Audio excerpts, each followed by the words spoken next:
तन्वी ने अपनी माँ की गोद में सर रखते हुए कहा, माँ, बेटियां अपने माँ बाप पर बोझ होती हैं क्या? तब तन्वी की माँ ने उसका सिर सहलाते हुए कहा, नहीं नहीं मेरी बच्ची, बच्चे अपने माँ बाप पर कभी भी बोझ नहीं होते, फिर चाहे वो बेटा हो या बेटी। हाँ, ये बात सच है कि हर माँ बाप को बेटों के मुकाबले अपनी बेटियों की ज्यादा चिंता होती है, लेकिन वो इसलिए नहीं कि एक दिन वो अपनी बेटियों को विदा करके अपनी जिम्मेदारी से मुक्त हो जाएंगे, बल्कि उनकी ये चिंता इसलिए होती है कि जिस बेटी को उन्होंने इतने लाड प्यार से बड़ा किया, पता नहीं उनकी बेटी अपने ससुराल में खुश होगी भी या नहीं। लेकिन फिर भी हर माँ बाप को अपने दिल पर पत्थर रखकर अपने कलेजे के टुकड़े को अपने से दूर करना पड़ता है और उसके पति के साथ विदा करना होता है, क्योंकि हमारे देश में बेटियों को पराया धन कहा जाता है और ये रीत तो सदियों से चली आ रही है। तन्वी बेटा, आज नहीं तो कल मुझे तुम्हारी शादी तो करवानी ही थी, और मुझे लगता है कि हम जैसे गरीबों को इससे बेहतर रिश्ता नहीं मिल सकता। तन्वी ने अपनी माँ की आंखों में देखते हुए कहा, माँ, शायद आपने गौर नहीं किया कि वो आदमी कैसे मुझे घूर घूर कर देख रहा था, और उसके इस तरह से घूरने से मुझे उससे डर लगने लगा है। तन्वी की बात सुनकर उसकी माँ मुस्कुराते हुए कहने लगी, तन्वी, तुम बेवजह ही परेशान हो रही हो। वो तो तुम्हें देखने आया था, तो बिना देखे वो तुमसे शादी के लिए हाँ कैसे करता?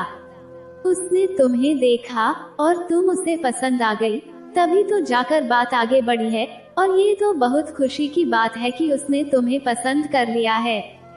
और सबसे अच्छी बात तो ये है कि उसे हमसे कोई दहेज भी नहीं चाहिए। मेरा यकीन करो तन्वी, वो तुम्हें बहुत खुश रखेगा और तुम उसके महल में रानी बनकर रहोगी। आज के जमाने में कौन बिना दहेज के शादी करता है भला, लेकिन उसने साफ साफ कह दिया है कि उसे हमसे कोई दहेज नहीं चाहिए, और वो इतनी बड़ी हस्ती होकर भी सिर्फ हमारे लिए सादगी से शादी करना चाहता है। कुछ देर तक तन्वी अपनी माँ की गोद में सिर रखकर चुपचाप उनकी बातें सुनती रही, लेकिन फिर जब उसे नींद आने लगी तो वो उठकर अपने कमरे में चली गई। कमरे में आकर तन्वी अपने बिस्तर पर लेट गई, लेकिन जैसे ही उसने सोने के लिए अपनी आंखें बंद की, तो उस इंसान की डरावनी आंखें तन्वी की आंखों के सामने घूमने लगी और वो जल्दी से उठकर बैठ गई। बार बार तन्वी की आंखों के सामने वो दृश्य घूम रहा था, जब वो आदमी तन्वी के सामने बैठकर उसे ही घूर रहा था, और फिर कुछ देर बाद उसने तन्वी की माँ से कहा, मुझे आपकी बेटी पसंद है और मैं इससे शादी करना चाहता हूँ। उस आदमी की बातें सुनकर तन्वी के चेहरे पर खुशी के बजाय डर फैल गया था, क्योंकि तन्वी तो दिल ही दिल में प्रार्थना कर रही थी कि वो इंसान उसे नापसंद कर दे और शादी के लिए भी इनकार कर दे, लेकिन उस आदमी ने तो तन्वी को पसंद कर लिया था। अब तो शादी की तारीख भी तय हो चुकी थी और ठीक 20 दिन बाद तन्वी की शादी भी होने वाली थी। तन्वी ने सोने की बहुत कोशिश की, लेकिन नींद उसकी आंखों से कोसों दूर थी। तन्वी अपने माँ बाप की सबसे छोटी और लाडली बेटी थी। उससे बड़ी उसकी एक और बहन भी थी, और तन्वी के माँ बाप ने अपनी दोनों बेटियों को बहुत ही गरीबी में पाला था। तन्वी की बड़ी बहन की शादी हो चुकी थी और वो अपने ससुराल में बहुत ही खुश थी। हालांकि उसके ससुराल वाले बहुत ज्यादा अमीर नहीं थे, लेकिन फिर भी उसकी जिंदगी खुशियों से भरी हुई थी। तन्वी के पापा की बहुत इच्छा थी कि वो अपनी दोनों बेटियों का कन्यादान अपने हाथों से करेंगे, लेकिन शायद भगवान को कुछ और ही मंजूर था। तन्वी 12 साल की थी और उसकी बड़ी बहन 16 साल की थी। तभी एक गंभीर बीमारी के कारण तन्वी के पापा की मौत हो गई थी। तन्वी के पापा के जाने के बाद दोनों बेटियों की जिम्मेदारी अब तन्वी की मां पर आ गई थी। तन्वी के पापा की मौत के बाद तन्वी की मां कभी कभी दुखी होकर कहती, काश कि अगर तुम दोनों बेटा बनकर पैदा होती तो आज मुझे तुम दोनों की इतनी चिंता नहीं होती। उनकी इस बात पर तन्वी और उसकी बहन कहती, माँ आप हमारी इतनी चिंता क्यों कर रही हैं? हम दोनों आपके लिए बेटे से कम थोड़ी ना हैं। तब तन्वी की माँ ने कहा, चिंता कैसे नहीं करूं बेटा, जिस घर में कोई मर्द ना हो और उस घर में दो दो जवान और खूबसूरत लड़कियां हों, उस माँ को चिंता तो होगी ही ना। तन्वी और उसकी बहन ने अपनी माँ को तसल्ली तो दे दी थी, लेकिन अंदर से तो वो दोनों खुद भी डर जाती थी, जब उन्हें अपनी खूबसूरती की वजह से लोगों की गंदी नजरों का सामना करना पड़ता था। दोनों बहनें घर से ज्यादा बाहर ही नहीं निकलती थी, क्योंकि जब भी वो बाहर निकलती थी, गली के आवारा बदमाश लड़के उन्हें तंग करने लगते थे और उन पर गंदे गंदे कमेंट भी पास करते थे। लेकिन उन्हें चुपचाप सब कुछ सहना पड़ता था, क्योंकि एक तो वो लोग गरीब थे, ऊपर से सिर पर पिता का साया भी नहीं था जो उनके लिए आवाज उठा सके। लेकिन उनकी माँ हमेशा उन्हें समझाती थी, दिल उदास मत करो मेरी बच्चियों, देखना एक बार तुम दोनों की शादी हो जाएगी ना, तो फिर कोई तुम्हारी तरफ आंख उठाकर भी नहीं देख पाएगा। मेरी बेटियों की खूबसूरती उनके लिए वरदान साबित होगी और एक दिन तुम दोनों की जिंदगी में एक राजकुमार आएगा और तुम दोनों अपने अपने घरों पर राज करोगी। कुछ दिनों बाद तन्वी की बड़ी बहन के लिए रिश्ता आया। वो लड़का राजकुमार तो नहीं था, लेकिन उसने तन्वी की बहन को अपने दिल की रानी बनाकर रखा था और वो अपनी जिंदगी में बहुत खुश थी। लेकिन तन्वी के लिए जो भी रिश्ते आते थे, वो तन्वी को देखकर उसे पसंद तो कर लेते थे, मगर दहेज की बात आते ही रिश्ता तोड़ देते थे। दहेज मांगने से पहले कोई ये नहीं सोचता था कि वो गरीब बेचारे दहेज कहाँ से लाएंगे। तन्वी की शादी में देने के लिए उसकी माँ के पास दहेज की रकम नहीं थी, क्योंकि अपने पति के मरने के बाद उनके पास जो भी थोड़ी बहुत बचत थी, वो सब तन्वी की बड़ी बहन की शादी में खर्च हो गई थी। इसलिए तन्वी की माँ ने रिश्ता कराने वाली से साफ साफ कह दिया कि अगली बार जो भी रिश्ता लेकर आना तो उन्हें पहले ही बता देना कि हम दहेज नहीं दे सकते। तब रिश्ता कराने वाली औरत ने कहा, बिना दहेज के आपकी बेटी की शादी तो किसी बड़ी उम्र के आदमी से या फिर किसी तलाकशुदा मर्द के साथ ही हो सकती है। मजबूरी में आकर तन्वी की माँ ने भी कह दिया कि हमें कोई एतराज नहीं है, बस लड़का अच्छा और खाते पीते घर का होना चाहिए। और तब तन्वी को ये समझ आ गया कि गरीबों की बेटियों को ब्याहने कोई राजकुमार नहीं आता, बल्कि उनके लिए तो ज्यादातर तलाकशुदा या फिर बड़ी उम्र के मर्द ही आते हैं। और फिर ऐसा ही हुआ था। जब तन्वी के लिए रिश्ता आया तो वो लड़का ना सिर्फ अमीर था, बल्कि एक बहुत बड़ा बिजनेसमैन भी था। उस आदमी की पहली पत्नी मर चुकी थी और तन्वी से उसकी दूसरी शादी होने वाली थी, और वो तन्वी से उम्र में 10 साल बड़ा था। तन्वी को जब ये बात पता चली तो वो थोड़ी सी उदास हो गई, लेकिन तन्वी की माँ तो ये सुनकर खुश हो रही थी कि लड़का बहुत ज्यादा अमीर है। तन्वी को जब पता चला कि वो लड़का हैंडसम है और दिल से भी अच्छा इंसान है, तब उसे थोड़ी बहुत राहत महसूस हुई थी। लेकिन अगले ही पल उस आदमी की शर्त सुनकर तन्वी थोड़ा घबरा गई, क्योंकि वो लड़का पहले तन्वी को खुद देखना चाहता था और उसके बाद ही शादी के लिए हाँ या ना का जवाब देने वाला था। तन्वी को घबराहट इसलिए हो रही थी क्योंकि इससे पहले जो भी रिश्ते आए थे, उस वक्त लड़के के घर वाले ही देखने आते थे, और ये पहली बार था जब लड़का खुद आने वाला था। और फिर वो दिन भी आ गया जब तन्वी उस आदमी के सामने शर्म से सिर झुकाए बैठी थी, लेकिन वो आदमी तो तन्वी को बहुत ही अजीब नजरों से देख रहा था। तन्वी ने नजर उठाकर उस आदमी की तरफ देखा तो पहले तो वो भी खुश हो गई, क्योंकि वो दिखने में सच में ही बहुत हैंडसम था। लेकिन फिर उसकी आंखों पर नजर पड़ते ही तन्वी दिल ही दिल में कांपने लगी, क्योंकि उसके देखने का तरीका बहुत ही अजीब था। उस आदमी ने कुछ देर तन्वी को देखने के बाद शादी के लिए हाँ कर दी, और ठीक 20 दिन बाद शादी की तारीख भी तय कर दी गई। उस आदमी ने कहा कि शादी बहुत ही सादगी से होगी और उसे शादी में कोई दहेज भी नहीं चाहिए, यहाँ तक कि शादी में तन्वी के लिए जो भी चीजें जरूरी होंगी, जैसे कि शादी का जोड़ा, ज्वेलरी, सब कुछ वो खुद ही लेकर आएगा। ये सब सुनते ही तन्वी की माँ तो बहुत खुश हो गई थी, और तन्वी को भी कोई आपत्ति नहीं थी, क्योंकि लड़के में कोई कमी नहीं थी। बस जब वो उसकी आंखों में देखती थी तो बहुत डर जाती थी। और फिर जब तन्वी अपने ख्यालों से बाहर आई तो उसने देखा कि रात के 2 बजने वाले थे। तन्वी ने अपने दिल को समझाया कि शायद ये सब उसके दिल का वहम हो सकता है, इसलिए उसने अपने दिमाग से अपने सारे बुरे ख्यालों को निकाल दिया और सोने के लिए लेट गई। तन्वी की माँ ने भी शादी की तैयारियां शुरू कर दी, क्योंकि उनके भी कुछ अरमान थे और वो अपनी बेटी को खाली हाथ विदा नहीं करना चाहती थी। लेकिन रचित ने साफ साफ मना कर दिया था कि उसे इस घर से कुछ भी नहीं चाहिए। लोग जब दहेज नहीं लेते तो ये कहते हैं कि आप अपनी बेटी को सिर्फ 2 जोड़ी कपड़ों में ही विदा कर देना, लेकिन रचित ने तो तन्वी के लिए 1 जोड़ी कपड़ा लेने से भी इनकार कर दिया था। और ये सुनकर तन्वी की माँ को थोड़ा दुख हुआ, लेकिन फिर उन्होंने खुद को समझाया कि शादी के बाद तो और भी कई ऐसे मौके आएंगे, तब मैं ये सारी चीजें अपनी बेटी को देकर अपने अरमान पूरे कर लूंगी। वक्त अपनी रफ्तार से गुजरता रहा और फिर वो दिन भी आ गया जब तन्वी अपने घर से विदा होकर रचित के साथ उसके घर आ गई।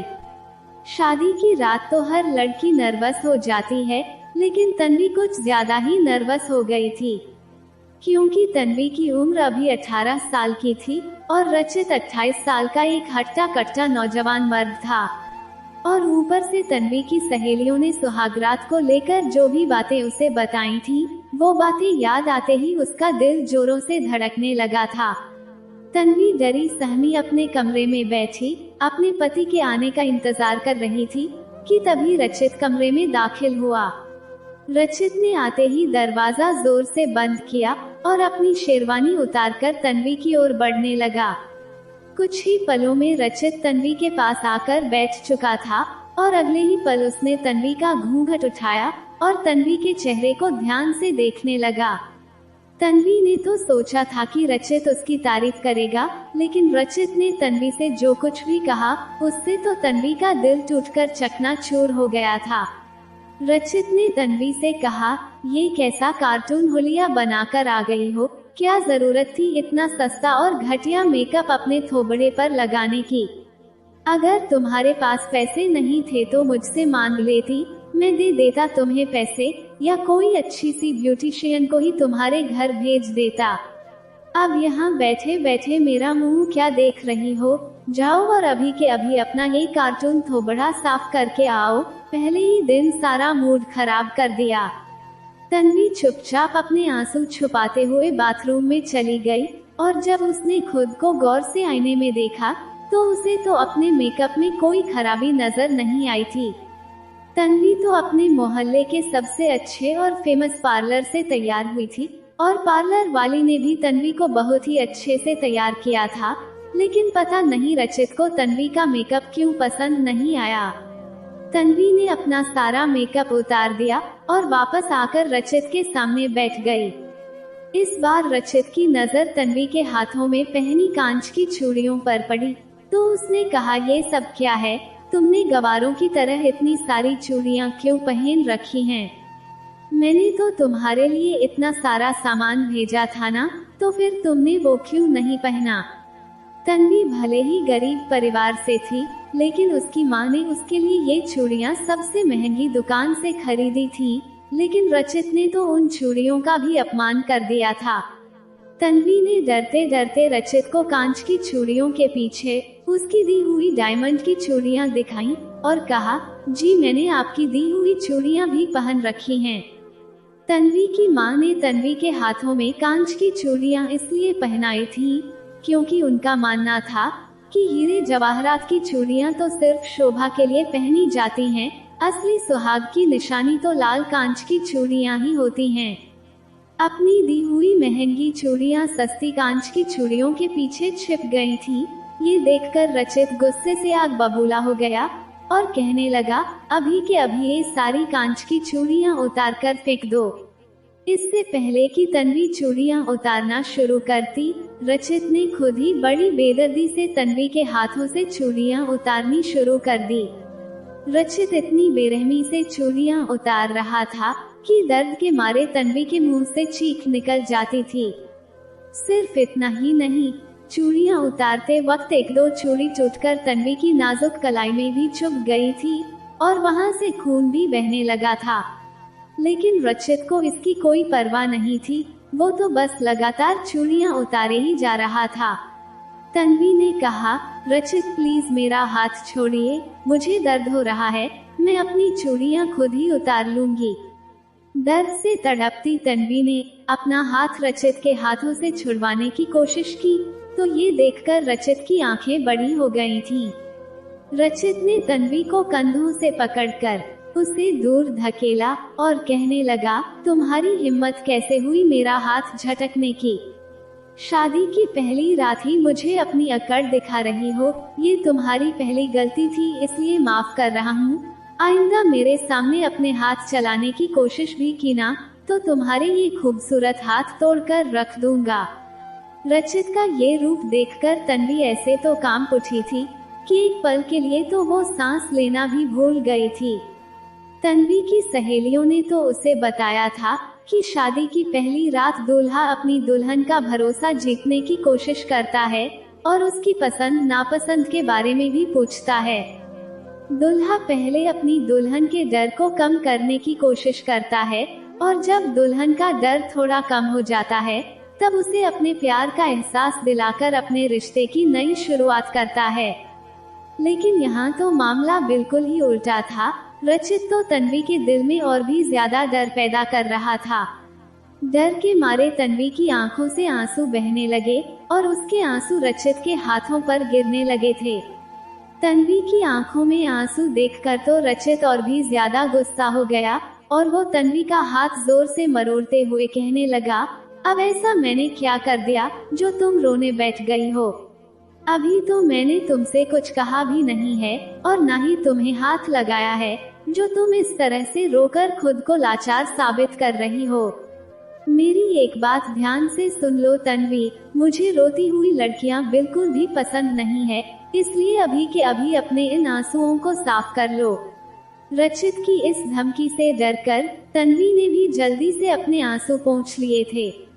रचित ने तन्वी के हाथों से कांच की सारी चूड़ियां उतार दी, बस अपनी दी हुई डायमंड की चूड़ियां ही रहने दी।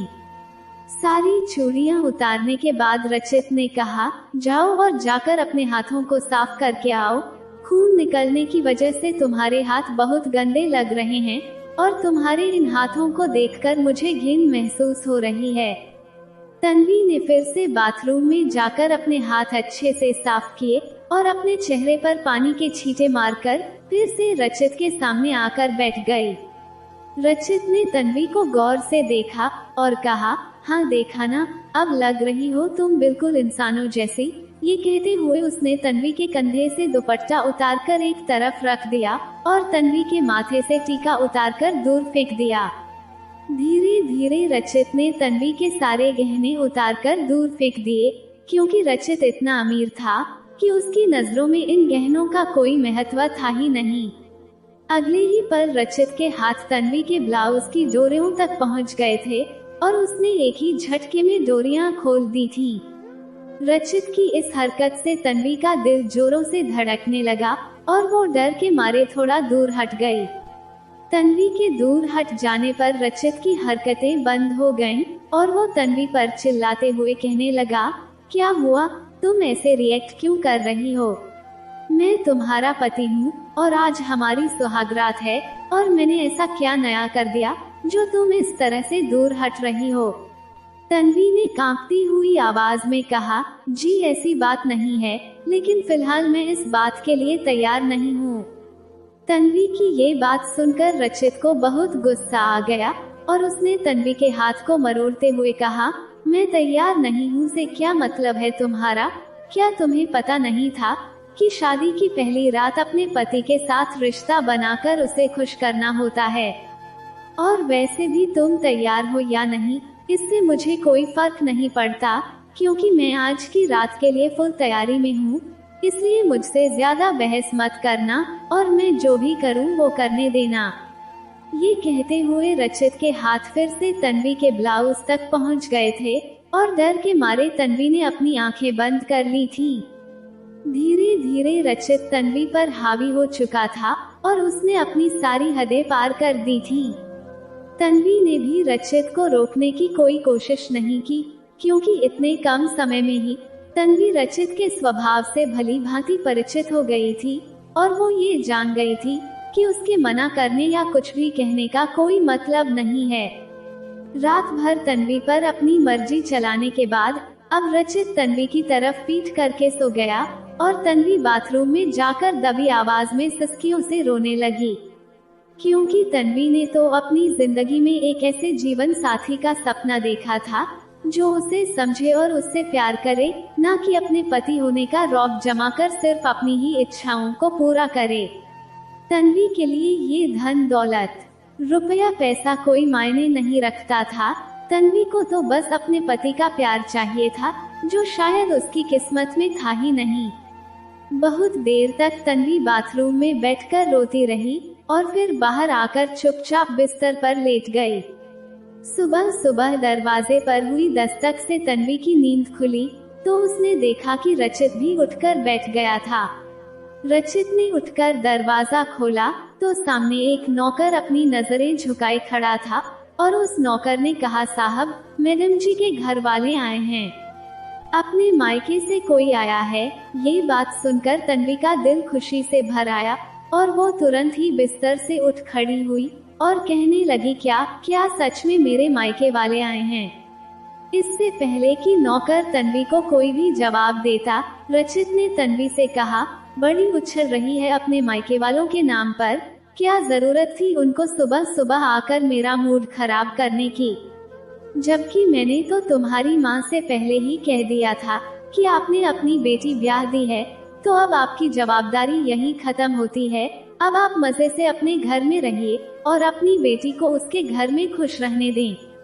रचित की बात सुनकर तन्वी दंग रह गई, क्योंकि रचित के मुंह से निकला हर शब्द उसकी भावनाओं को ठेस पहुंचा रहा था। उसी वक्त नौकर ने कहा, साहब, मैं मैडम जी के परिवार वालों को अंदर बुला लूं क्या? ये सुनते ही तन्वी ने आश्चर्य से नौकर की तरफ देखा और कहा, क्या मतलब है तुम्हारा? तुमने अभी तक उन्हें घर के अंदर नहीं बुलाया है क्या? तब नौकर ने नजरें चुराते हुए कहा, मैडम जी, जब तक मुझे साहब से इजाजत नहीं मिलती मैं उन्हें घर के अंदर नहीं बुला सकता। ये सुनकर तन्वी की आंखों में फिर से आंसू आ गए और वो बेबस नजरों से रचित की तरफ देखने लगी। रचित बड़बड़ाते हुए कहने लगा, ठीक है, अब जब वो लोग यहाँ तक आ ही गए हैं तो उन्हें अंदर भी बुला लो। इतना कहकर रचित बाथरूम में चला गया और तन्वी अपना हुलिया ठीक करके बाहर हॉल में आ गई। जैसे ही तन्वी बाहर आई तो उसकी माँ और बहन ने उसे खुशी से अपने गले से लगा लिया। अपनी माँ और बहन को देखकर तन्वी का दिल भी भर आया, लेकिन वो रोकर अपनी माँ को दुखी नहीं करना चाहती थी। इतना बड़ा घर देखकर तन्वी की बहन तो हैरान हो गई और कहने लगी, यार छोटी, तेरे तो बड़े ठाठ होंगे इस घर में, आखिर तुम इतने बड़े घर की मालकिन जो ठहरी, लेकिन तुम मालकिन होगी अपने घर में, हमारे लिए तो तुम हमारी छोटी ही रहोगी। तब तन्वी ने मुस्कुराते हुए कहा, हाँ दीदी, मैं आप लोगों के लिए हमेशा आपकी छोटी ही रहूंगी। तन्वी की माँ और बहन उसे पग फेरे की रस्म के लिए लेने आई थी और तन्वी भी अपनी मायके जाने के लिए बहुत उत्सुक थी, लेकिन रचित ने सबकी उम्मीदों पर पानी फेर दिया और कहने लगा, मैंने आपसे पहले भी कहा था और आज फिर से कह रहा हूँ कि आपने अपनी बेटी की शादी कर दी है, तो अब आप अपनी जिम्मेदारी से मुक्त हो चुकी हैं। इसलिए अब आप अपने घर में खुश रहें और तन्वी को यहाँ खुश रहने दें, और अब तो आप ये भूल ही जाना कि तन्वी कभी भी आपके साथ आपके घर जाएगी। रचित की बातें सुनकर तन्वी की माँ और बहन के चेहरे का रंग उड़ गया, लेकिन अगले ही पल उन्होंने खुद को संभाला और तन्वी के सिर पर हाथ रखते हुए कहा, कोई बात नहीं दामाद जी, जब आपका दिल करे तब आप तन्वी को हमसे मिलवाने ले आना, हमारी बेटी अपने घर में खुश है, हमें और क्या चाहिए भला। रचित ने तन्वी की माँ को कोई जवाब नहीं दिया और कुछ देर अपनी बेटी से मिलने के बाद तन्वी की माँ और बहन वहाँ से चली गईं। उनके जाने के बाद तन्वी अपने माँ का लाया हुआ नाश्ता करने के लिए आगे बढ़ी लेकिन इससे पहले ही रचित ने अपने नौकर को बुलाया और कहा, रघु कहाँ मर गया? ये सारा नाश्ता ले जाकर नौकरों में बांट दे और शेफ से कहना कि हमारे लिए स्पेशल नाश्ते का इंतजाम करे। रचित की बातें सुनकर तन्वी की आंखों में आंसू आ गए थे, क्योंकि तन्वी की माँ उसके लिए बड़े प्यार से अपने हाथों से उसका पसंदीदा नाश्ता बनाकर लाई थी। रघु ने रोती हुई तन्वी पर एक नजर डाली और फिर जल्दी से अपनी आंखें नीची करके नाश्ता लेकर चला गया। नाश्ता करते वक्त रचित ने तन्वी से कहा, तन्वी, आज रात मेरे कुछ दोस्त तुमसे मिलने आ रहे हैं, इसलिए अच्छे से तैयार हो जाना। रचित की बात पर तन्वी ने हाँ में सिर हिलाया और फिर अपने कमरे में आ गई। शाम होते ही तन्वी अपनी माँ का दिया हुआ सबसे अच्छा सूट पहनकर तैयार हो गई, जिसे तन्वी की माँ ने बहुत अरमानों से तन्वी की शादी के लिए बनवाया था। लेकिन रचित ने तन्वी के लिए अपनी तरफ से शादी का लहंगा भिजवाया था, इसलिए तन्वी वो सूट नहीं पहन पाई थी।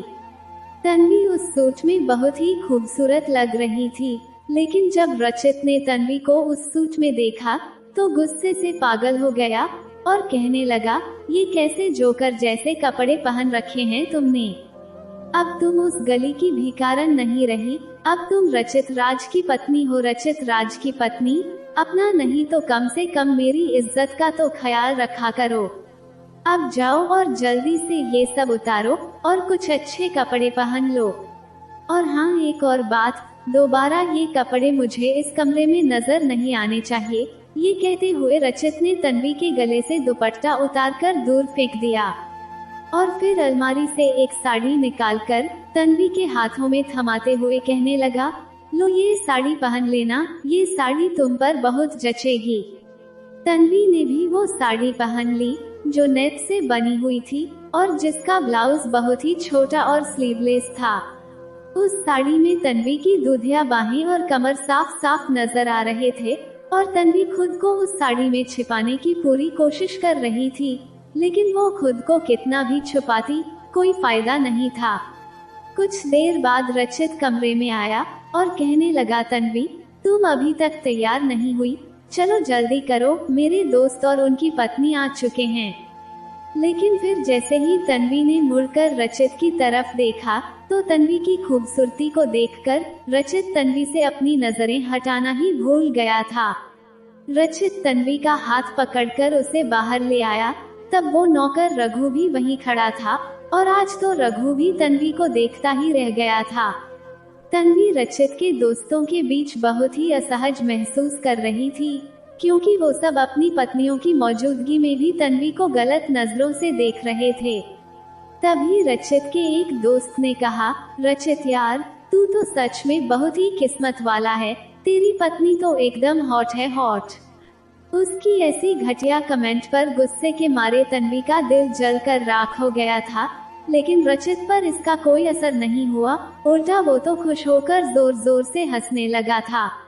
और फिर टाइम पास के लिए उन सब ने मिलकर एक अजीब गेम खेलना शुरू कर दिया, जिसकी शर्त के मुताबिक हारने वाले को सबके सामने अपनी पत्नी को बाहों में उठाकर डांस करना होगा। ये शर्त सुनकर तन्वी की तो जान ही निकल गई थी और उसने रचित से कहा, रचित, मैं ये गेम नहीं खेल सकती। इतना कहकर तन्वी वहां से जाने लगी तो रचित ने उसका हाथ पकड़कर उसे अपने पास ही बैठा लिया। रचित ने तन्वी का हाथ इतनी मजबूती से पकड़ रखा था कि वो दर्द से तड़प उठी थी, लेकिन फिर भी बेबस होकर वो रचित के पास बैठी रही और दिल ही दिल में भगवान से प्रार्थना करने लगी कि रचित हार न जाए। लेकिन तन्वी की प्रार्थना स्वीकार नहीं हुई और रचित हार गया। अब शर्त के मुताबिक रचित को तन्वी को अपनी बाहों में उठाकर डांस करना था। तन्वी ने रचित को रोकने की बहुत कोशिश की, लेकिन उससे पहले ही रचित ने तन्वी को अपनी बाहों में उठा लिया। टेबल पर नाश्ता सजा रहा रघु भी ये सब देख रहा था और जैसे ही रचित ने तन्वी को अपने करीब किया, नाश्ता रखते वक्त रघु के हाथ से प्लेट गिरते गिरते बची थी। अगले ही पल रचित ने सबके सामने तन्वी के होठों पर अपने होंठ रख दिए तो तन्वी के पूरे शरीर के रोंगटे खड़े हो गए थे। तन्वी ने कहा, रचित प्लीज छोड़ो मुझे, सबके सामने ये सब करना ठीक नहीं है, इस तरह सबके सामने मेरी इज्जत खराब मत करो। तब रचित ने कहा, इसमें गलत क्या है तन्वी, तुम मेरी पत्नी हो और मैं कहाँ तुम्हारे साथ कोई गलत हरकत कर रहा हूँ। ये कहते हुए रचित ने तन्वी को अपने इतना करीब खींच लिया कि ये सब देखकर उसके दोस्त उसे एक बार और किस करने के लिए उकसाने लगे। लेकिन अपमानित और बेइज्जत महसूस कर रही तन्वी की आंखों से आंसू बहने लगे और वो भागकर अपने कमरे में चली गई। अपने दोस्तों के जाने के बाद रचित अपने कमरे में आया और कमरे में आते ही वो गुस्से से तन्वी के गालों पर थप्पड़ों की बारिश करने लगा। रचित की थप्पड़ों से तन्वी लड़खड़ाकर जमीन पर गिरी तो रचित ने उसे बालों से पकड़कर उठाया और गुस्से से कहने लगा, आज तुम्हारी वजह से मेरे दोस्त मुझ पर हंस रहे थे कि मैंने एक ऐसी गवार लड़की से शादी की है जिसे हमारे साथ उठने बैठने के तौर तरीके तक नहीं आते। आज तुम्हारी वजह से मेरी जो इंसल्ट हुई है ना तन्वी, इसकी सजा तो तुम्हें भुगतनी ही पड़ेगी और आज तुम्हें अपनी गलती की ऐसी सजा मिलेगी कि तुम दोबारा ऐसी गलती करने से पहले 100 बार सोचोगी। ये कहते हुए रचित ने तन्वी की साड़ी को खींचकर दूर फेंक दिया और उसके बाद उसने तन्वी के साथ जो कुछ भी किया, पूरा कमरा तन्वी की चीखों से गूंज उठा था। वो रात तन्वी के लिए बहुत दर्दनाक थी क्योंकि रचित ने अपने बदले की आग में तन्वी को बहुत सारी चोटें पहुंचाई थी। रात भर अपनी मनमानी करने के बाद जब रचित तन्वी से अलग हुआ तो कहने लगा, अगर दोबारा मेरी बात नहीं मानी ना तो तुम्हारा इससे भी बुरा हाल होगा, ये बात याद रखना तुम। इतना कहकर रचित आराम से सो गया, लेकिन तन्वी की तो पूरी रात दर्द में ही गुजरी थी। तन्वी को अपनी माँ की बहुत याद आ रही थी और वो अपनी माँ की गोद में सिर रखकर रोना चाहती थी और अपना दर्द उन्हें बताना चाहती थी। लेकिन रचित तो इंसान के भेष में एक ऐसा दरिंदा था जो तन्वी को उसकी माँ से भी मिलने नहीं देता था। अपनी माँ को याद करते करते और रोते रोते कब तन्वी की आंख लग गई, उसे कुछ पता ही नहीं चला। सुबह हुई तो रचित उठकर नहाने चला गया, लेकिन तन्वी तो कमजोरी की वजह से उठ भी नहीं पा रही थी। लेकिन इस पर भी रचित ने तन्वी को ताना देते हुए कहा, देखो मैं पहले ही कह देता हूँ कि अपनी रोनी सूरत लेकर मेरे सामने मत आना, मुझे हर वक्त रोती हुई लड़कियां बिल्कुल भी पसंद नहीं है। चलो अब जल्दी से उठकर फ्रेश हो जाओ और नाश्ता कर लो, और हाँ मैं जब वापस आऊंगा तो अच्छे से तैयार रहना, हम दोनों शाम को बाहर जाने वाले हैं। इतना कहकर रचित ऑफिस के लिए निकल गया और तन्वी जैसे तैसे उठकर नहाने चली गई। कुछ देर बाद रघु कमरे में आया और कहने लगा, मैडम जी नाश्ता तैयार हो चुका है, तो क्या मैं आपका नाश्ता यहीं कमरे में ले आऊं? ये कहते हुए रघु की नजर तन्वी के जख्मों पर पड़ी तो उसकी आंखें भी नम हो गई थी। तन्वी के हाँ कहने पर रघु उसके कमरे में जब नाश्ता ले आया तब तन्वी ये देखकर हैरान रह गई कि नाश्ते में तो वही सारी चीजें थीं जो तन्वी की माँ उसे नाश्ते में देती थी।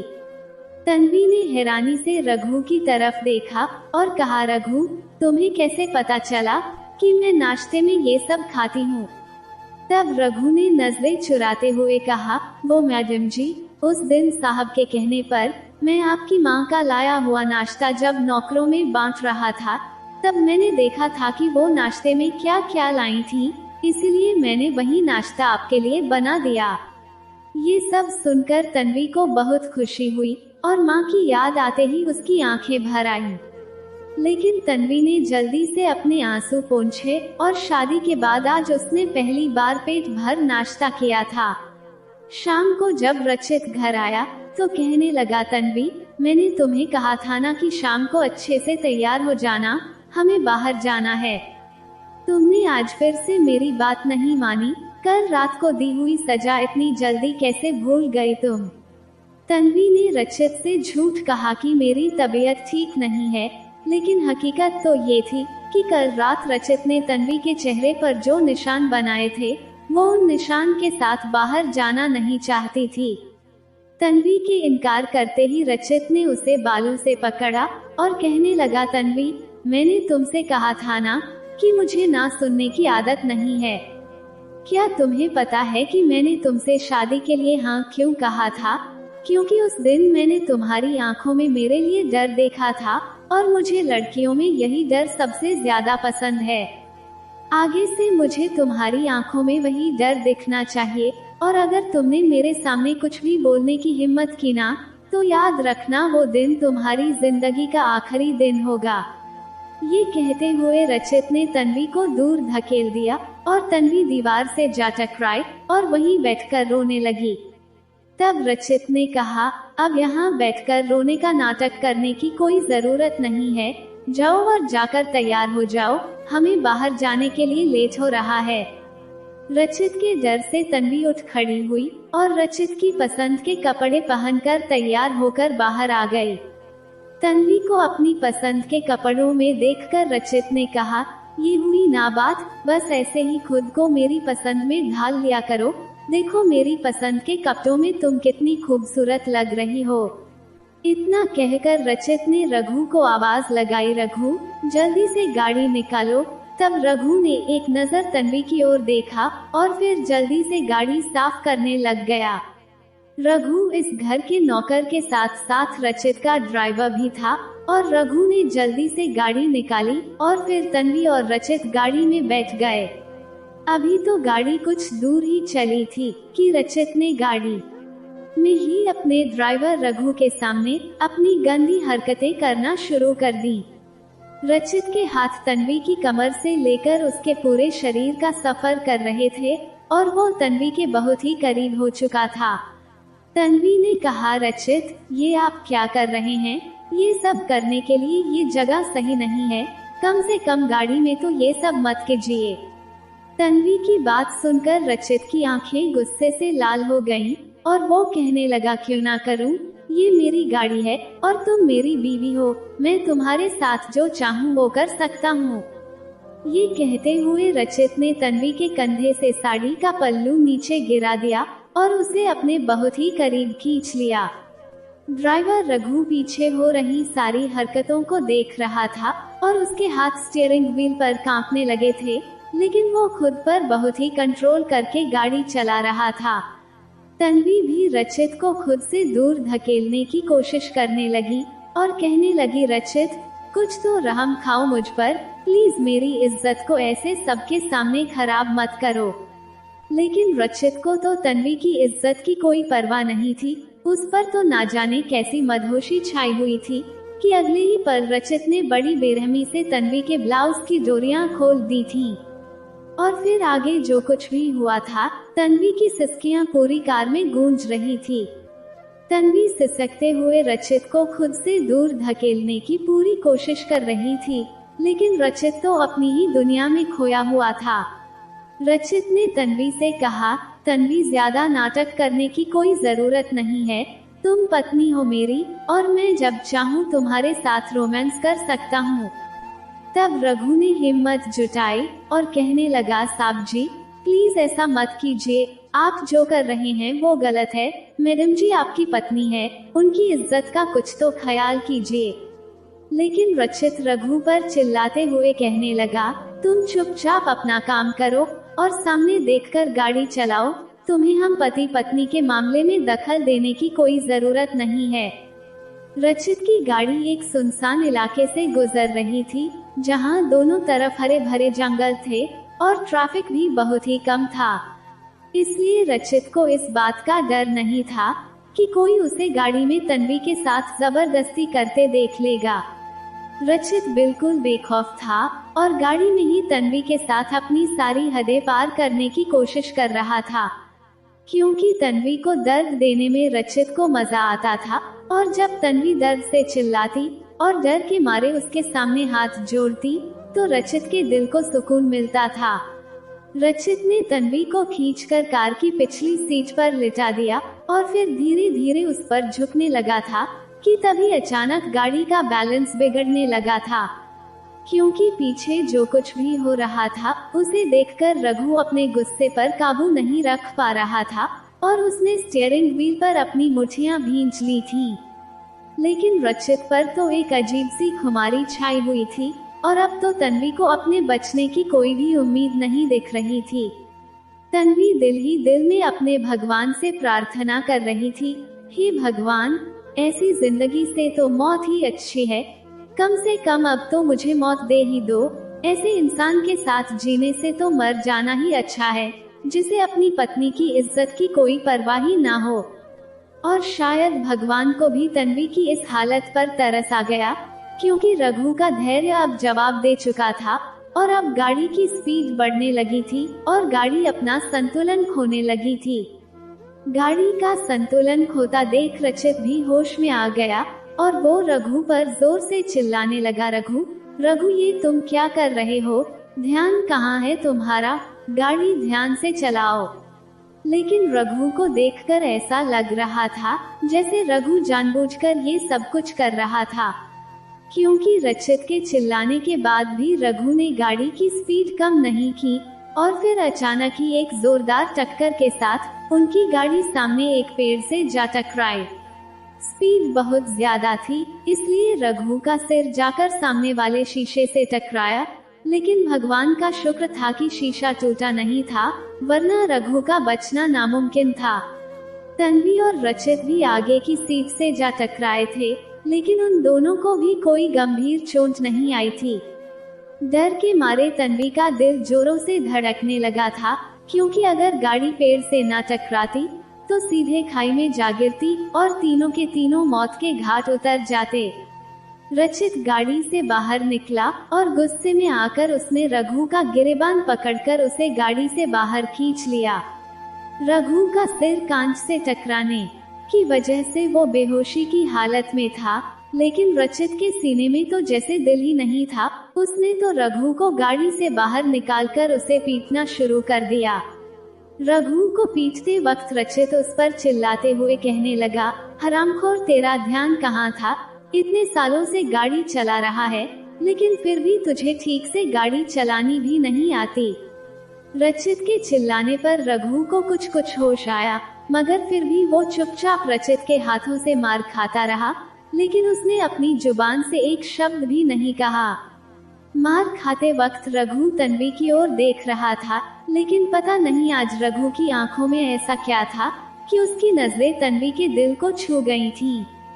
जब रचित रघु को पीटते पीटते थक गया, तो उसने रघु को जोर से धक्का दिया और खुद जाकर ड्राइविंग सीट पर बैठ गया। गाड़ी में बैठने से पहले रचित ने तन्वी को बालों से पकड़कर गाड़ी से बाहर निकाला और रघु की तरफ धकेलते हुए कहने लगा, तुम गरीबों की औकात ही नहीं है ऐसी गाड़ी में बैठने की। तुम दोनों को जैसे आना है तुम दोनों खुद ही आ जाना। अच्छा भला रोमांस करने के मूड में था, लेकिन तुम दोनों ने ही मेरे मूड की वाट लगा दी। रचित ने तन्वी और रघु को बीच सड़क पर ही छोड़ दिया और खुद तेजी से गाड़ी भगाते हुए आगे निकल गया। तन्वी ने रघु की तरफ देखा तो रचित के पीटने की वजह से उसके होंठ फट गए थे। तन्वी ने रघु से कहा, रघु, तुम्हारे होंठों से तो खून निकल रहा है, चलो हम डॉक्टर के पास चलते हैं।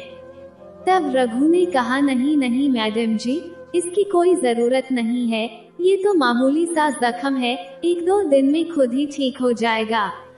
तन्वी ने अपनी पर्स से रुमाल निकाला और जैसे ही उसके हाथ रघु के होठों की तरफ बढ़े तो रघु एकदम से पीछे हट गया। रघु तन्वी से नजरें चुराते हुए कहने लगा, मैडम जी, मैंने आपसे कहा ना कि इसकी कोई जरूरत नहीं है, आप प्लीज मेरे करीब मत आइए। तन्वी ने कहा, रघु, तुम्हें बहुत ज्यादा चोट लगी है और तुम्हारा होंठ बुरी तरह से फट चुका है। अगर इस समय ध्यान नहीं दिया ना तो बाद में इन्फेक्शन हो सकता है, इसीलिए कह रही हूँ कि चलो डॉक्टर के पास चलते हैं। लेकिन रघु ने तन्वी की बात का कोई जवाब नहीं दिया, बस तन्वी के हाथों से रुमाल लिया और अपने होठों को साफ करते हुए तेजी से आगे चलने लगा। तन्वी भी चुपचाप रघु के साथ चलने लगी और तब रघु ने तन्वी से कहा, मैडम जी, हमें यहाँ से कुछ दूरी पर ऑटो मिल जाएगा, लेकिन वहाँ तक तो हमें पैदल चलना ही पड़ेगा। तन्वी ने कहा, रघु, मुझे तो पैदल चलने में कोई दिक्कत नहीं है, लेकिन तुम्हें बहुत सारी चोटें आई हैं, तो क्या तुम पैदल चल पाओगे? रघु ने कहा, मैडम जी, आप मेरी फिक्र मत करो, हम गरीबों को तो बचपन से ही इन सब की आदत होती है। और फिर दोनों आगे की तरफ बढ़ने लगे। तन्वी आगे चल रही थी और रघु उसके पीछे पीछे चल रहा था। अभी तो कुछ ही देर हुई थी कि तभी अचानक तन्वी को ऐसा लगा जैसे किसी ने उसकी साड़ी को पीछे से खींचा हो।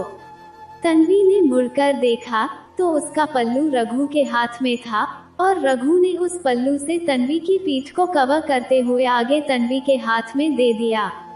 तन्वी ने शर्म से अपनी आंखें नीची कर ली, क्योंकि उसे वो पल याद आ गया जब रचित उसके ब्लाउज की डोरियां खोल रहा था और तब रघु ये सब देख रहा था। तन्वी समझ चुकी थी कि उसके ब्लाउज की डोरियां शायद पूरी तरह से खुलने वाली थीं, लेकिन रघु ने अपनी समझदारी से तन्वी की इज्जत को बेपर्दा होने से बचा लिया। कुछ देर तक दोनों ही नजरें झुकाए एक दूसरे के साथ चलते रहे, लेकिन फिर तन्वी ने अपनी चुप्पी तोड़ी और कहने लगी, रघु, तुमने ये एक्सीडेंट जानबूझकर किया था ना, ताकि तुम मुझे रचित के जुल्मों से बचा सको। रघु ने तन्वी की बात का कोई जवाब नहीं दिया, बस अपनी नजरें झुकाए तेज तेज चल रहा था। तन्वी को अपने सवाल का जवाब मिल चुका था और उसके चेहरे पर एक हल्की सी मुस्कान आ गई थी। अब तन्वी के दिल में रघु के लिए इज्जत और भी ज्यादा बढ़ गई थी, क्योंकि रघु ने तन्वी की इज्जत को बचाने के लिए अपनी जान की परवाह भी नहीं की थी। तन्वी ने रघु से कहा, रघु, तुम्हें अपनी जान की तो परवाह नहीं थी, लेकिन तुमने तो मेरी और रचित की जान की भी परवाह नहीं की। तुम जानते हो कि अगर थोड़ी सी भी लापरवाही हो जाती ना, तो गाड़ी खाई में गिर जाती और तुम्हारे साथ साथ मैं और रचित भी मर जाते। तब रघु ने कहा, मैडम जी, ऐसी जिंदगी का क्या फायदा? इज्जत के 2 पल भी काफी होते हैं, लेकिन बेइज्जती का 1 पल भी 1000 मौत के बराबर होता है। रघु की ये बात सुनकर तन्वी तो उसे देखती ही रह गई, क्योंकि आज तन्वी को समझ आ गया था कि दुनिया में पैसा ही सब कुछ नहीं होता है।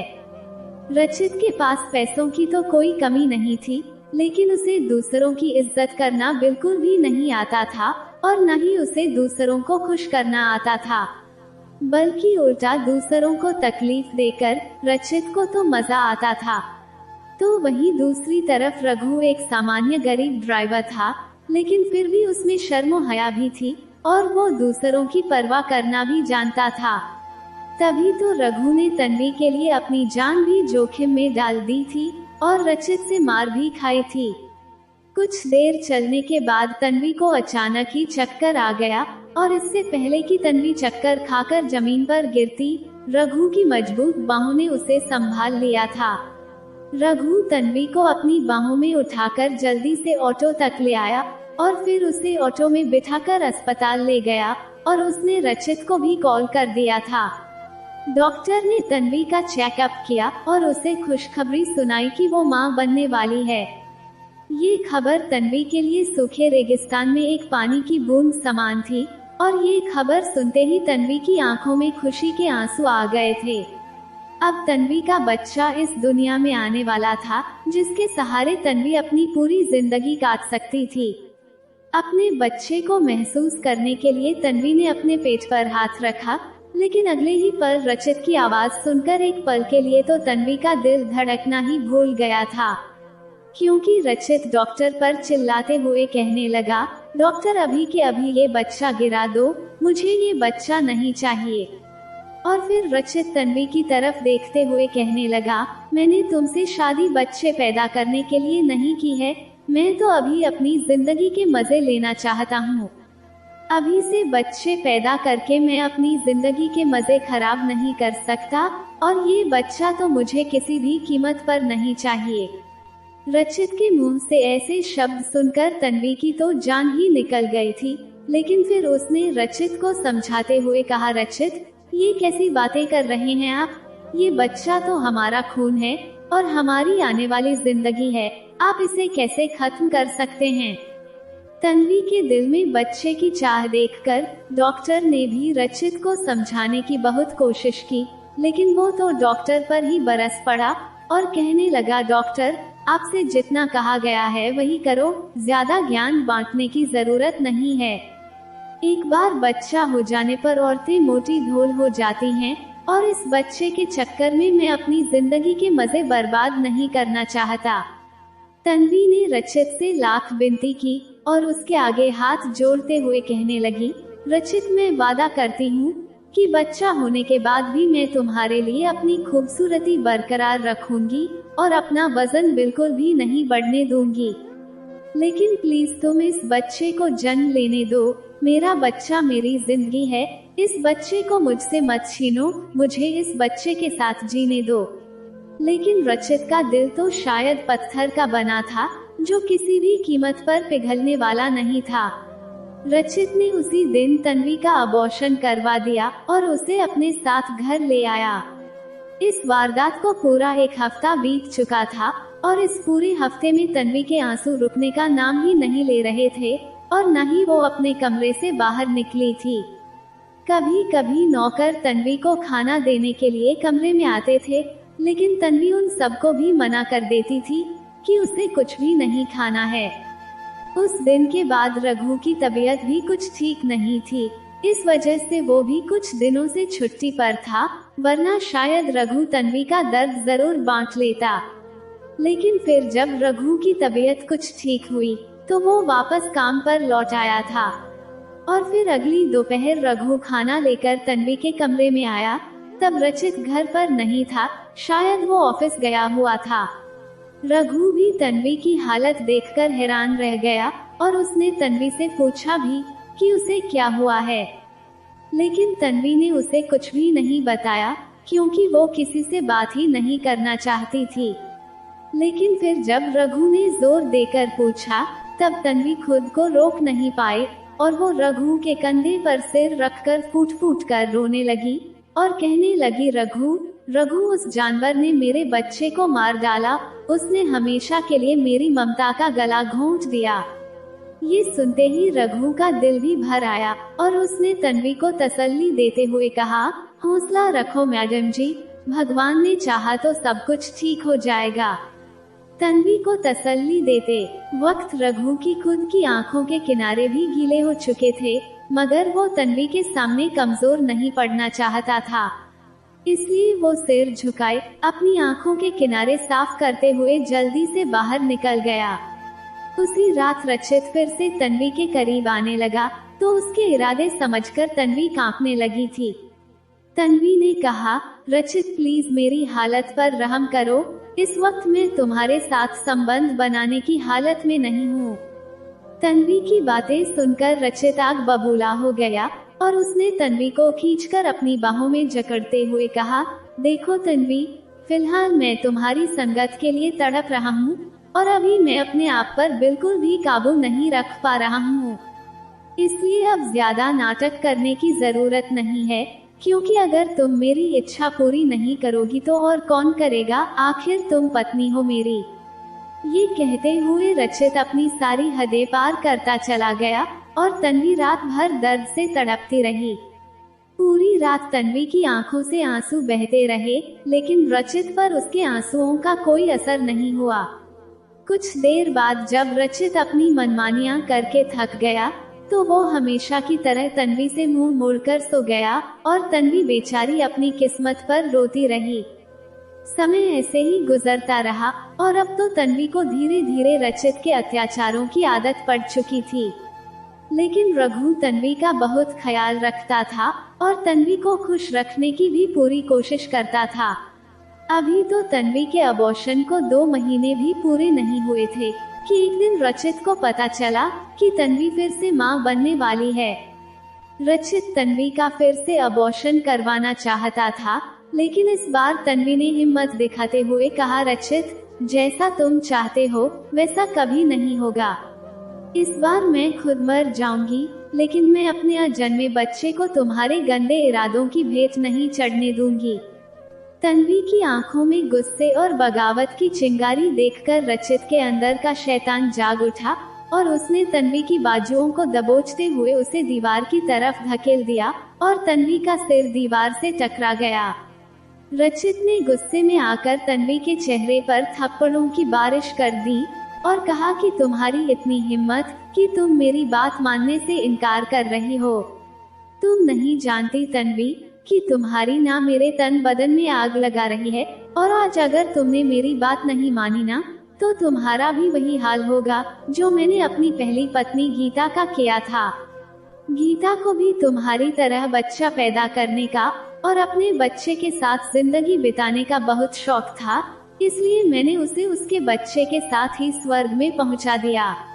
अब वो अपने बच्चे के साथ स्वर्ग में मजे ले रही होगी और मैं यहाँ तुम्हारे साथ मजे ले रहा हूँ। ये सुनते ही पता नहीं तन्वी में इतनी हिम्मत कहाँ से आ गई कि उसने रचित के गाल पर एक जोरदार तमाचा जड़ दिया। तन्वी ने कहा, रचित, मुझे ये तो पता था कि तुम एक ऐसे जानवर हो जिसके सीने में दिल नाम की कोई चीज ही नहीं है, लेकिन मैं ये नहीं जानती थी तुम अपनी बात मनवाने के लिए इस हद तक गिर सकते हो कि तुमने अपनी पत्नी के साथ साथ अपने अजन्मे बच्चे को भी मार डाला। और अब ये बात तुम इतने गर्व से कह रहे हो जैसे तुमने कोई बहुत बड़ा महान काम कर दिया हो।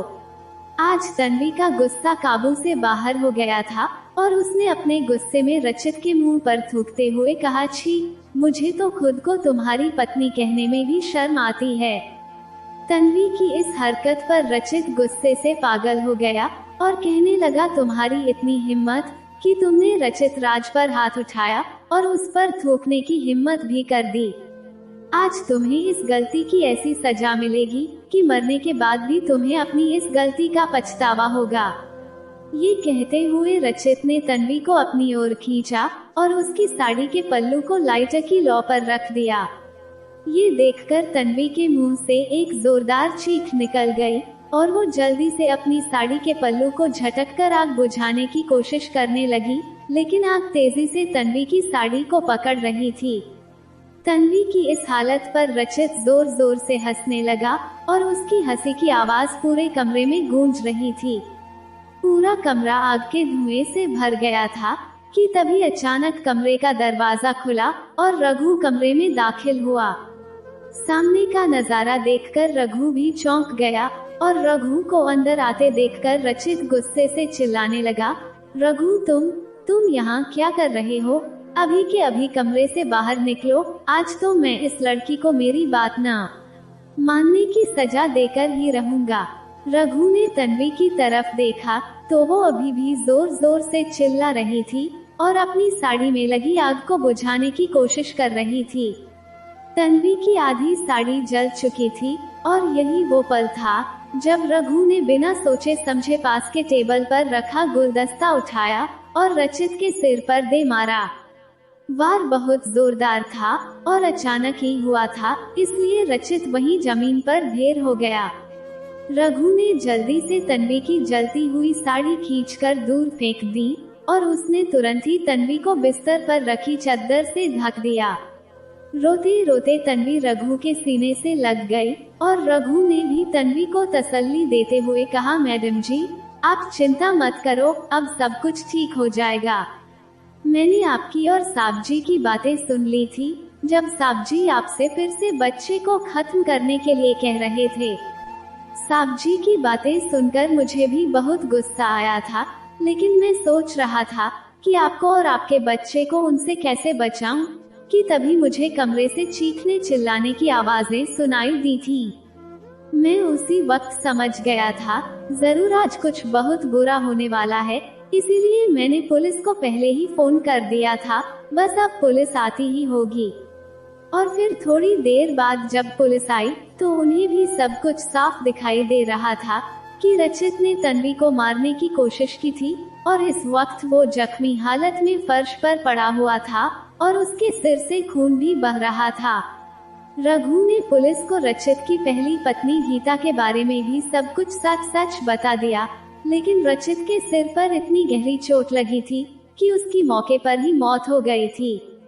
पुलिस ने रघु को गिरफ्तार कर लिया क्योंकि उसी के वार से रचित की मौत हुई थी, लेकिन रघु को जल्द ही छोड़ दिया गया क्योंकि उसने ये सब कुछ सेल्फ डिफेंस में किया था। अब तन्वी अपनी माँ के घर आ गई थी और तन्वी की हालत देखकर उसकी माँ फूट फूट कर रोने लगी और कहने लगी, मुझे नहीं पता था बेटा कि वो ऐसा जालिम इंसान है, वरना मैं तुम्हारी शादी उससे कभी भी नहीं करवाती। तन्वी भी अपनी माँ के सीने से लगकर तड़प तड़प कर रोने लगी और अब तो तन्वी को शादी के नाम से भी डर लगने लगा था। जब भी तन्वी की माँ तन्वी से उसकी शादी के बारे में बात करती तो वो पागलों की तरह चीखने चिल्लाने लगती थी। तंग आकर तन्वी की माँ ने तन्वी को उसके हाल पर छोड़ दिया और अब तो वो तन्वी से शादी के बारे में बात भी नहीं करती थी। तन्वी की जिंदगी को अब उदासी ने घेर लिया था और अब रचित की मौत को 2 महीने हो चुके थे, लेकिन जब भी तन्वी रचित के साथ बिताए पलों को याद करती तो उसे ऐसा लगता जैसे रचित के दिए जख्म अभी भी उसके शरीर पर ताज़ा हैं। एक दिन फिर से तन्वी की माँ तन्वी के पास आई और कहने लगी, तन्वी बेटा, आज तुम्हारे लिए एक बहुत अच्छा रिश्ता आया है। वो लोग मुझे अपने जैसे ही लगे, इसलिए मैंने लड़के वालों को हमारे घर आने के लिए हाँ कह दिया है, लेकिन मैंने उनसे ये भी कह दिया है कि फैसला मेरी बेटी का ही होगा। जिंदगी अकेले नहीं कटती मेरी बच्ची, एक बार लड़के से मिल ले और फिर सोच समझकर ही फैसला करना। मैं शादी के लिए तुम पर कोई दबाव नहीं डालूंगी, अगर तुम्हें लड़का पसंद आएगा तो ही हम बात को आगे बढ़ाएंगे, वरना जो तुम चाहोगी वही मेरा फैसला होगा। देख बेटा, आज मैं तुम्हारे साथ हूँ तो कल नहीं रहूंगी, आखिर मेरी बुढ़ी हड्डियाँ कब तक तुम्हारा साथ दे पाएंगी। मुझे तो बस इस बात की चिंता है कि मेरे मरने के बाद कौन तेरा सहारा बनेगा। ये कहते हुए तन्वी की माँ की आंखों में आंसू आ गए थे। तन्वी अपनी माँ को इस तरह से रोते हुए नहीं देख पाई और उसने लड़के से मिलने के लिए हाँ कर दी। अगले ही दिन लड़का और उसकी माँ तन्वी के घर आ चुके थे। तब तन्वी अंदर कमरे में बैठी आंसू बहा रही थी। कुछ देर बाद तन्वी की माँ उसके पास आई और कहने लगी, तन्वी बेटा, लड़का तुमसे अकेले में मिलना चाहता है। तो ना चाहते हुए भी तन्वी ने अपनी माँ के लिए अपना सिर हाँ में हिला दिया। लेकिन जब कमरे का दरवाजा खुला और तन्वी की नजर उस लड़के पर पड़ी तो वो ये देखकर हैरान रह गई कि वो लड़का कोई और नहीं बल्कि रघु ही था। तन्वी ने चौंक कर कहा, रघु तुम? रघु, तो ये रिश्ता तुम लेकर आए हो क्या? तब रघु धीरे से चलता हुआ तन्वी के पास आया और तन्वी के सामने रखी कुर्सी पर बैठ गया।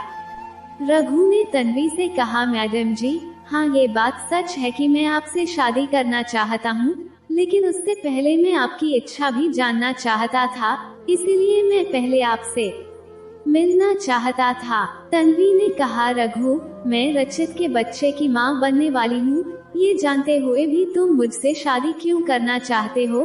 तुम ये सब कुछ मुझ पर तरस खाकर कर रहे हो, है ना? ये कहते हुए तन्वी की आंखों से आंसू बहने लगे तो रघु कुर्सी से उठकर तन्वी के पास आकर बैठ गया और फिर अपने हाथों से तन्वी के आंसू साफ करते हुए कहने लगा, नहीं मैडम जी, मैं आप पर तरस नहीं खा रहा हूँ। मुझे तो खुद भी नहीं पता चला कि आपकी सादगी और मासूमियत ने कब मेरे दिल में अपने लिए जगह बना ली थी। जब से आप उस घर को छोड़कर चली गई हैं, मेरा मन बेचैन सा महसूस कर रहा था और मैं चाहकर भी आपकी यादों से पीछा नहीं छुड़ा पा रहा था। आप मेरी मालकिन हैं और मैं आपका नौकर, इसलिए मेरे ज़मीर ने मुझे आपसे ऐसी बातें करने की इजाज़त नहीं दी, लेकिन मेरा ये पागल दिल हर बार मेरे ज़मीर की बात मानने से इनकार कर देता था। आखिरकार मैं अपने दिल के आगे हार गया और आपसे मिलने चला आया, लेकिन मेरा यकीन करो मैडम जी, आप जब साहब जी की पत्नी थी तब मैंने कभी भी आपको गलत तरीके से नहीं देखा था। ये कहते हुए रघु ने अपनी नजरें नीची कर ली तो तन्वी को रघु की आंखों में उसकी सच्चाई और ईमानदारी साफ साफ नजर आ रहे थे और साथ ही उसे रघु की आंखों में अपने लिए बेशुमार प्यार भी नजर आ रहा था। तन्वी ने रघु की आंखों में अपने लिए उसके दिल में छुपे उस प्यार को देख लिया था जिसे वो ना जाने कितने दिनों से अपने दिल में छिपाए बैठा था। रघु के इस सच्चे प्यार के आगे तन्वी हार गई और उसने रघु से शादी के लिए हाँ कर दी। उसी दिन रघु की माँ ने तन्वी को शगुन की अंगूठी पहनाई और फिर बहुत ही सादगी से रघु और तन्वी की शादी हो गई। और फिर जब रघु ने तन्वी को अपनी बाहों में समेटा तो उस वक्त तन्वी का दिल जोरों से धड़कने लगा था। जहां रचित की बाहों में जाते हुए तन्वी का दिल डर के मारे कांपने लगता था, तो वहीं रघु की बाहों में तन्वी को सिर्फ और सिर्फ प्यार का एहसास मिलता था। तन्वी ने रघु के सीने से लगकर अपनी आंखें बंद कर ली और रघु ने भी तन्वी को किसी कांच की नाजुक गुड़िया की तरह अपनी बाहों में सहेज रखा था। रघु हमेशा तन्वी से ऐसे ही प्यार करता रहा और उसका सम्मान करता रहा।